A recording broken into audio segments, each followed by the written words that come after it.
Israeli फ़ज़ाइया के हथियारों ने जुम्मा और सनेचर के दरमियानी शब ईरान में मौजूदा अस्करी तनसीबात को निशाना बनाया।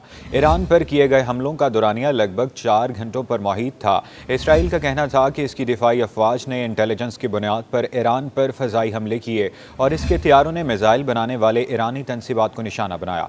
इसराइली फ़ौज ने मज़ीद कहा कि जिन मिज़ाइल तनसीबात को निशाना बनाया गया वहाँ वो मिज़ाइल बनाए जाते थे जो ईरान ने हालिया महीनों में इसराइल पर दागे थे। इसराइली फ़ौज के बयान में मज़ीद कहा गया कि ज़मीन से फ़ज़ा में मार करने वाले मिज़ाइलों और इजाफ़ी ईरानी फ़ज़ाई सलाहियतों को भी निशाना बनाया गया। इसराइली फ़ौज के तर्जुमान ने कहा था कि इसराइल ने ईरान में निशाना बनाई गई तनसीबात का चुनाव बहुत से दस्तयाब अख्ताफ में से किया। दूसरी जानब ईरान ने अपने अड्डों पर होने वाले इसराइली हमलों की तस्दीक तो की, लेकिन ताहम इससे होने वाली तनसीबात के बारे में कुछ नहीं बताया। ईरान की दिफाई अफवाज ने अपने एक बयान में कहा था कि तेहरान, खुज़ेस्तान और इलाम में फ़ौजी अड्डों पर हमले हुए। अगरचे ईरान ने इसराइली हमलों की तस्दीक तो की, लेकिन इब्तदाई तौर पर इन हमलों को नाकाम करार देते हुए इसके नतीजे में होने वाले किसी भी नुकसान से मुतल्लिक़ खबरों की तरदीद की।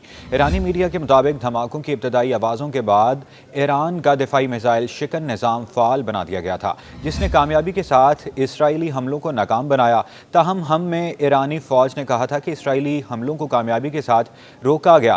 ताहम चंद मकामात पर महदूद नुकसान हुआ। ईरान की जानिब से इस महदूद नुकसान को कोई तफसीलात फराहम नहीं की गई। फिलवक्त ईरान का रियासती मीडिया इन हमलों को नाकाम करार दे रहा है और किसी भी नुकसान की तरदीद कर रहा है। इसराइली हमलों के बाद अब ईरानी रद्द-ए-अमल ये जाहिर करता है कि ईरान अब ये मामला ख़त्म करना चाहता है। ताहम अगर आगे चल कर ईरान में हलाकतों और अस्करी तनसीबात को पहुँचने वाले नुकसानात के सबूत सामने आ जाते हैं तो ईरान की ये स्ट्रेटजी मुतासर हो सकती है। खलीज फारिस के ममालिक और उर्दन माजी में ये ऐलान कर चुके हैं कि वो अपनी फ़ज़ाई हदूद ईरान के खिलाफ इस्तेमाल नहीं होने देंगे। इसके बाद गुज़श्ता महीनों में ये क़यास आराइयाँ की जाती रही कि आखिर इसराइल किस मुल्क की फ़ज़ाई हदूद इस्तेमाल करेगा। अगर सनेचर को ईरान में इसराइली हमलों का निशाना बनने वाले मकामात को देखे जाएँ तो ये वाज़ेह हो जाता है कि इसराइल ने ईरान पर हमला करने के लिए शाम और इराक़ की फ़ज़ाई हदूद का इस्तेमाल किया। सनेचर की सुबह शाम का फ़ज़ाई दिफाई निज़ाम काफ़ी मुतहरक था। ऐसा लगता था जैसे इसराइल लड़ाका तैयारे पहले शाम की फ़ज़ाई हदूद से गुजरे और फिर इन्होंने इराक़ के फ़ज़ाई हदूद में भी इस्तेमाल किया। इसराइल ने ईरान में तेहरान, इलाम और खुज़ेस्तान के फ़ौजी अड्डों को निशाना बनाया। ये तमाम इलाके इराक़ी सरहद से करीब हैं। माजी में भी इसराइल और अमरीकी फ़ज़ाइया शाम और इराक़ की फ़ज़ाई हदूद की खिलाफ वर्जियाँ करती रही है। शायद इसी सबब इसराइल ने इन दोनों ममालिक की फ़ज़ाई हदूद का इस्तेमाल किया जाता था जो कि नया सिफारती तनाज़ा खड़ा ना हो। मुतअद्दिद जायज़ों से मालूम होता है कि ईरान का फ़ज़ाई दिफाई निज़ाम और मिसाइल सिस्टम इसराइल के अहदाफ में से एक था।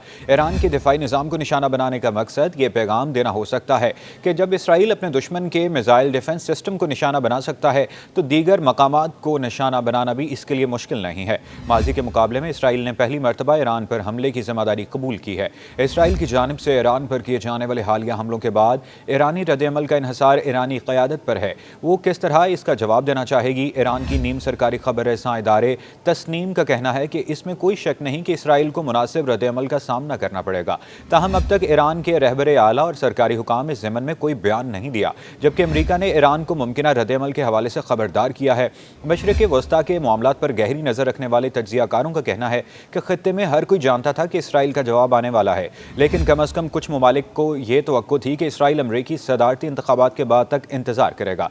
अमरीका के खलीजी अरब इत्तेहादियों के पास घबराने की अब बहुत सी वजूहात हैं, ख़ास तौर पर जब वो इस इंतज़ार में हैं कि ईरान किस तरह इसराइल को जवाब देता है। दूसरी जानिब अमरीका ने यह पैगाम दिया है कि वो ईरान पर होने वाले इस हमले में मुलव्वस नहीं था, लेकिन अपना थाद एयर डिफेंस सिस्टम को चलाने के लिए इसराइल में तकरीबन 100 फ़ौजी एहलकारों को तैनात करने के बाद अमरीका अब किसी भी मुमकिना ईरानी जवाबी कार्रवाई के खिलाफ इसराइल के दिफा में मदद करने में शामिल हो सकता है। इसके अलावा खलीजी अरब हुकूमतें जो इस तनाज़े से दूर रहने की ख्वाहां हैं, लेकिन इन्होंने हाल ही में ईरान से कहा कि वो अपने ममालिक को ईरान पर इसराइली हमलों में इस्तेमाल नहीं होने देंगी।